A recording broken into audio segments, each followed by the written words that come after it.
स्वागत है आपका आपके अपने चैनल मार्केट स्टडीज़ पर। मैं हूं आपका दोस्त Kapil Rastogi. Regular market update से स्टार्ट करते हैं। सबसे पहले देखते हैं कि निफ्टी आज के दिन किस तरह की मूवमेंट दिखाता हुआ नज़र आया। निफ्टी पर अगर हम नज़र डालेंगे तो सबसे पहले नज़र आएगा कि निफ्टी में आज जिस तरह की शुरुआत हुई थी उसको देखकर ऐसा लग रहा था कि आज का दिन एक बेहतरीन दिन होने वाला है, जैसा पीछे 2 दिनों के अंदर हमें मार्केट के अंदर मूवमेंट देखने को मिली है। बट निफ्टी ने एक अच्छी उछाल के बाद वापस से बिकवाली देखी और उसके बाद वापस से कवर अप आता हुआ दिखाई दिया, फिर से एक बिकवाली और लास्टली आपको कुछ अपसाइड इसके अंदर देखने को मिला। एक जिग जैग आपको निफ्टी के अंदर आज के दिन का कारोबार हम कह सकते हैं।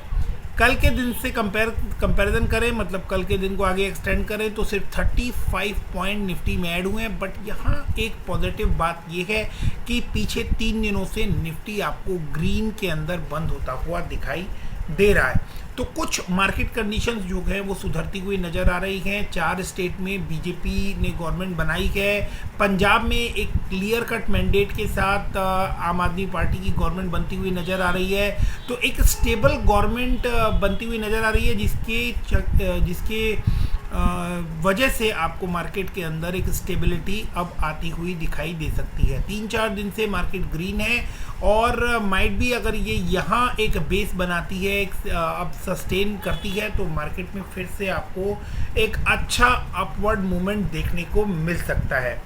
दूसरी तरफ देखें तो कच्चे तेल के रेट्स में अब थोड़ा कूल ऑफ आया है और कच्चे तेल के रेट जो है वो $130 से तकरीबन $111-12 के आसपास आकर रुके हैं। सोमवार का जब दिन शुरू होगा उससे पहले डाउ और निफ्टी SGX निफ्टी के ऊपर एक बार नज़र जरूर डालिएगा दिन शुरू होने से पहले, तो आपको मंडे की जो मार्केट है उसके मूवमेंट ट्रैक करने में थोड़ा आसानी हो जाएगी।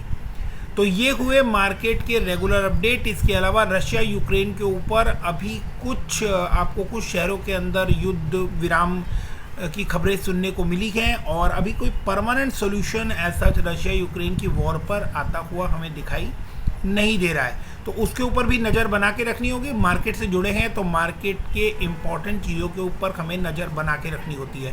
क्विक अपडेट्स में आज मैं आप लोगों को 3 बैंक और 3 धमाकेदार न्यूज़ जो है वो मैं आप लोगों के साथ यहाँ शेयर करने वाला हूँ। छोटा सा वीडियो है, जल्दी मैं आप लोगों को वो तीनों बैंकों की 3 बड़ी न्यूज़ और उनके एनालिसिस आपके साथ शेयर करता हूँ। सबसे पहले बात करते हैं मार्केट के दिग्गज, मार्केट के लीडर ICICI बैंक के बारे में। तो ICICI बैंक से जुड़ी एक बड़ी खबर यहाँ मैं आप लोगों के साथ शेयर करने वाला हूँ कि ICICI बैंक जो है वो 5% स्टेक ले रहा है इन NARCL। तो ये NARCL क्या है? ये NARCL है जो आपने बजट में सुना होगा कि बैड लोन्स जितने होते हैं, NPAs जो होते हैं, उसके रिकंस्ट्रक्शन के लिए गवर्नमेंट ने बजट के अंदर एक कंपनी बनाने का, एक बैंक बनाने का, बैड लोन बैंक बनाने का डिसाइड किया था। तो वो जो है उसको हम NARCL बोलते हैं। तो ये एक बड़ी खबर है कि private lender ICICI bank on Friday announced that it has signed an agreement on March 10, 2022 for investment in National Assets Reconstruction Company Limited to acquire 5% stake in company NARCL, or BAD Bank is an asset reconstruction company which was incorporated on July 7, 2021। तो जुलाई के अंदर ये bad bank जो है इसका concept जो है ये आता हुआ दिखाई दिया था और अब इसके अंदर बाकी बैंक्स ने भी इसके अंदर 1-2% का जो है स्टेक लिया है और आज ICICI बैंक ने इसके अंदर 5% का स्टेक जो है वो इसके अंदर लिया है। The bank will acquire 5% equity holding in NARCL with total cash consideration of up to 137 crore in tranches. Equity investment would be in tranches with first tranche of equity investment of 70.45 crore expected to completed by March 31st 2022। तो इसी महीने के अंदर ये first trench जो है 70 का जो है ये आपको पूरा होता हुआ दिखाई देगा। Share of ICICI bank on Friday traded 1.25% higher. तो बेसिकली अब आईसीआईसीआई बैंक के बारे में मैं आप लोगों को कुछ बातें बता देता हूं कि आईसीआईसीआई बैंक एक समय में इंडियन मार्केट में प्राइवेट बैंक लीडर हुआ करता था। उसके बाद आपको एचडीएफसी आगे जाता हुआ दिखाई दिया, लेकिन अभी जो पोटेंशियल, जो बुक्स आईसीआईसीआई बैंक के पास है और जो ग्रोथ रेट आईसीआईसीआई बैंक के अंदर नज़र आ रहा है, आपको ऐसी भी उम्मीद की जा सकती है कि शायद आईसीआईसीआई बैंक वंस अगेन आपको मार्केट लीडर के यानी बैंकिंग लीडर के तौर पर इंडिया में वापस अपनी पोजीशन अटेन करता हुआ दिखाई दे। तो आईसीआईसीआई बैंक से जुड़ी इस बड़ी खबर के ऊपर आपको नज़र बना के रखनी चाहिए। आईसीआईसीआई बैंक फिलहाल आपको 677 रुपये के आसपास ट्रेड करता हुआ दिखाई दे रहा है। 640 पे इसका एक बहुत स्ट्रॉन्ग बेस बना हुआ है और वहाँ पर अगर ये आपको मिलता है तो आप डेफिनेटली इसको एक्यूमुलेट करके चल सकते हैं। करंट प्राइस पर भी इसके अंदर बाइंग रिकमेंड है और मार्केट में ये जो अभी पैनिक सेलिंग आई थी, इससे पहले इसके टारगेट्स जो हैं वो 1000 तक दिए जा रहे थे। तो इस बात को मत भूलिएगा कि बुक्स में आईसीआईसीआई बैंक के कोई प्रॉब्लम नहीं नज़र आती है। फंडामेंटली बहुत ही स्ट्रॉन्ग है बुक्स, लेकिन एक्सटर्नल रीजंस और एफआईआई की सेलिंग की वजह से आपको इसके अंदर प्रेशर नज़र आ रहा है। दूसरी बड़ी बात कि ICICI bank is amongst the few banks only, ये एक या दो ऐसे बैंक्स हैं जिन्होंने लास्ट ईयर आपको बैंकिंग के अंदर, बैंकिंग स्टॉक्स के अंदर रिटर्न दिया है। अदरवाइज पूरा बैंकिंग जो है निफ्टी बैंक अगर आप देखेंगे तो पूरे निफ्टी बैंक ने आपको रिटर्न नहीं दिया है। उसके अलावा बहुत सारी चीज़ें अगर हम देखेंगे तो वहाँ पर आपको एचडीएफसी बैंक में इवन -10% का रिटर्न है। वहीं आईसीआईसीआई बैंक ने आपको 30% प्लस का रिटर्न यहाँ पर लास्ट ईयर आपको दिया है। तो ये एक बड़ी खबर है जो यहाँ पर आईसीआईसीआई बैंक से जुड़ी हुई निकल कर आई थी, मैंने आप लोगों के साथ शेयर की। अब चलते हैं एक ऐसे बैंक के ऊपर जो हमेशा जो है वो डाउट में रहता है कि ये जो बैंक है ये कब चलेगा, कैसे चलेगा, क्योंकि इस बैंक को लेकर बहुत सी बातें आप लोगों ने सुन रखी है, बहुत सारे वीडियोस भी देखे हैं, बट बार बार ये बैंक जो है ये ऊपर चढ़ने के बाद वापस से फॉल कर जाता है और उसके पीछे कुछ बड़े रीजंस निकल कर आ जाते हैं। आईडीएफसी फर्स्ट बैंक के बारे में बात कर रहे हो, एक प्रॉमिसिंग बैंक है, बहुत ही अच्छी लोन बुक नज़र आती है और वी वैद्यनाथन जी का जो विज़न है वो इस बैंक को और इसके कॉन्सेप्ट्स को लेकर बहुत ज़्यादा क्लियर है। वो बोलते हैं कि अगर हम लोग लोन बुक को प्रॉपर वे में अगर एक्सटेंड कर पाए तो डेफिनेटली मार्जिन्स भी अच्छे निकल कर आएंगे। IDFC first bank, IDFC limited और आईडीएफसी फर्स्ट बैंक का एक मर्जर भी प्रपोज्ड है और वो मर्जर दिसंबर 21 में प्रपोज हुआ था, बट उसके बारे में ये कहा जा रहा था कि वो नेक्स्ट ईयर यानी फिनेंशियल ईयर 23 के अंदर आपको, फिजिकल ईयर 23 के अंदर आपको वो होता हुआ दिखाई दे जाएगा, यानी जन टू दिसंबर के बीच में। बट अब उसको एक्सटेंड कर जो है वो 24 के अंदर पोस्टपोन कर दिया गया है। तो मई की ऐसी खबरें निकल कर आ रही है कि शायद वो 24 तक ये बात खिंच जाए। तो आईडीएफसी फर्स्ट बैंक जो है वो एक प्रॉमिसिंग बैंक नज़र आता है, बट अभी फ़िलहाल ये मूव नहीं हो रहा है क्योंकि इसकी लोन बुक जो है वो थोड़ा सा प्रेशर डालती है, क्योंकि आईडीएफसी और कैपिटल फर्स्ट के मर्जर से ये बना था आईडीएफसी फर्स्ट बैंक। तो आईडीएफसी के जो पुराने जो लोन्स हैं वो लोन्स इसको बार बार रेड फ्लैग लगा देते हैं, जिसकी वजह से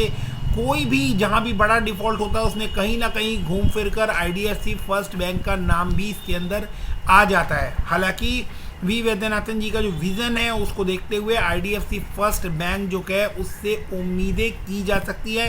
पूरी कोशिश में 40 रुपये के आसपास इसके अंदर एक अच्छा सपोर्ट है, अगर उसको ब्रेक करता है और मार्केट के सेंटिमेंट्स और ज़्यादा ख़राब होते हैं तो फिर आपको इसके अंदर एक बड़ी गिरावट देखने को मिल सकती है। अदरवाइज करंट पोजीशन जो है उसके हिसाब से इसके अंदर आप अगर बाई कर चलना चाहते हैं तो कोई बड़ी बल्क क्वांटिटी बाई मत कीजिएगा। क्वार्टरली रिजल्ट जो है उसको लेकर अपडेट रहिएगा और हर समय इसके ऊपर नज़र बना के रखनी होगी क्वार्टरली बेसिस पर कि किस तरह की परफॉर्मेंस रहती है। अगर परफॉर्मेंस अपडेट होती है तो फिर आप इसके अंदर ग्रेजुअली और पैसा डाल सकते हैं।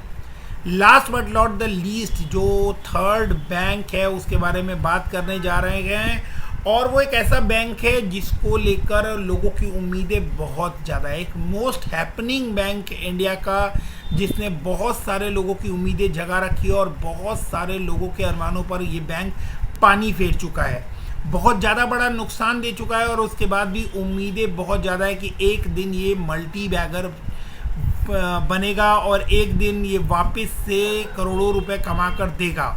बात कर रहे हैं येस बैंक की। जी हाँ, येस बैंक जो है, मैक्स लाइफ और येस बैंक ने 17 साल की स्ट्रेटेजिक बैंक इंश्योरेंस पार्टनरशिप जो है उसको आगे उस कमिटमेंट को बढ़ाया है, रीअफर्म किया है इस कमिटमेंट को नेक्स्ट जनरेशन के कस्टमर्स के एक्सपीरियंस के लिए। तो येस बैंक को एक जो पार्टनरशिप कमिटमेंट है वो आगे इनकी कमिटमेंट हो गई है मैक्स लाइफ के साथ। तो देखने वाली बात है कि येस बैंक के अंदर क्या इस बात का कोई असर आता है।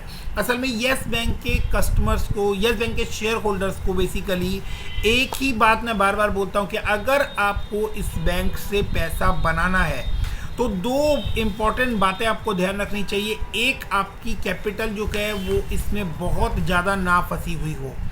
दूसरा, आप इसको समय देने के लिए तैयार हों। येस बैंक को उसका पूरा समय दीजिए ताकि वो धीरे धीरे, अभी जिस तरह के रिजल्ट आ रहे हैं, प्रॉफिट्स में आने स्टार्ट हुए हैं, क्योंकि इतना ज़्यादा इसकी इक्विटी का डाइवर्जन इतना ज़्यादा हो गया है, और ये एक तरह से आप कहें तो एक वाइट एलिफेंट हो गया है, या एलिफेंट का जो साइज़ हो गया है वो हो गया है मार्केट के लिए। तो ये बहुत ही धीरे धीरे चलता है, और अगर इसको यहाँ से अभी जो 12 रुपये के आसपास ये चिपक गया है, एक आधी बैड न्यूज़ भी इसके को लेकर आ रही है कि कुछ रेटिंग एजेंसीज ने इसका जो टारगेट है वो 10 रुपये के आसपास कर दिया है, कुछ लोगों ने सिंगल डिजिट में इसको डाल दिया है।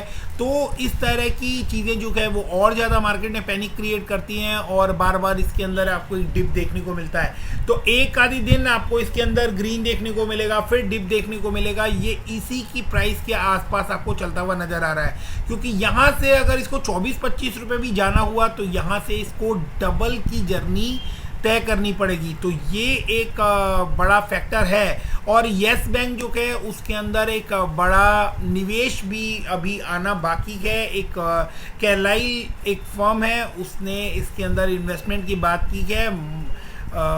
फिंगर क्रॉस्ड कि शायद अब इसके बाद आपको येस बैंक के अंदर कुछ नया होते हुए दिखाई दे, और जब वो फंड्स इन्फ्यूज़ हो जाएंगे उसके बाद आपको वापस से इस बैंक के अंदर थोड़ी तेज़ी आती हुई दिखाई दे। तो मेरा सजेशन फिर भी यही है कि अगर आपने इसके अंदर किसी ऊंचे लेवल पर ज़्यादा प्राइस पर अगर आपने कोई स्टॉक लिया हुआ है, तो जैसे ही आपको मौका मिले और आप अपने पोजीशन पर हों कि आप वहाँ पर हल्के हो सकते हैं, तो आप डेफिनेटली अपनी पोजीशन को हल्का कर लें। फिर मौके मिलेंगे, मार्केट बार बार मौके देती है। अगर बाद में इसकी कंडीशन सुधर जाती है, येस बैंक की रिजल्ट्स अच्छे आते हैं, तो फिर आप दोबारा इसके अंदर पैसा लगाकर पैसा बना सकते हैं। डेफिनेटली उस समय का आपको इंतज़ार करना होगा। मार्केट को उसका समय दीजिए, ना कि मार्केट को अपने अकॉर्डिंग टाइम करने की कोशिश कीजिए। वो पैसा जो आज आप किसी इमोशनल अटैचमेंट की वजह से या किसी कंपल्सन की वजह से येस बैंक जैसे शेयर के अंदर लगा के बैठे हैं, अगर वो आप किसी अच्छे स्टॉक में लगाएंगे, किसी अच्छे बैंकिंग स्टॉक में लगाएंगे, तो वो आपको कहीं बेहतर रिटर्न दे सकता है। इवन अगर वो रिटर्न नहीं भी देता है तो एटलीस्ट आप पैनिक में नहीं आएंगे कि अगर आपका पैसा आज HDFC बैंक में लगा हुआ है और येस बैंक में लगा हुआ है, तो कंपैरेटिवली आप खुद समझ सकते हैं कि आपके रातों की नींद कौन से स्टॉक में पैसा लगाने के बाद आप बिल्कुल निश्चिंत सो सकते हैं। होपफुली वीडियो पसंद आया हो, लेकिन किसी भी स्टॉक में कोई भी बाइंग करने से पहले आप अपने फिनेंशियल एडवाइज़र से ज़रूर बात करें, अपनी रिस्क टेकिंग कैपेसिटी को ज़रूर एनालाइज करें, उसके बाद ही किसी स्टॉक को बाय या सेल करें। सो वीडियो पसंद आया हो तो वीडियो को लाइक, शेयर एंड सब्सक्राइब करना ना भूलें। Thanks for watching, keep investing, stay safe, thank you, bye bye.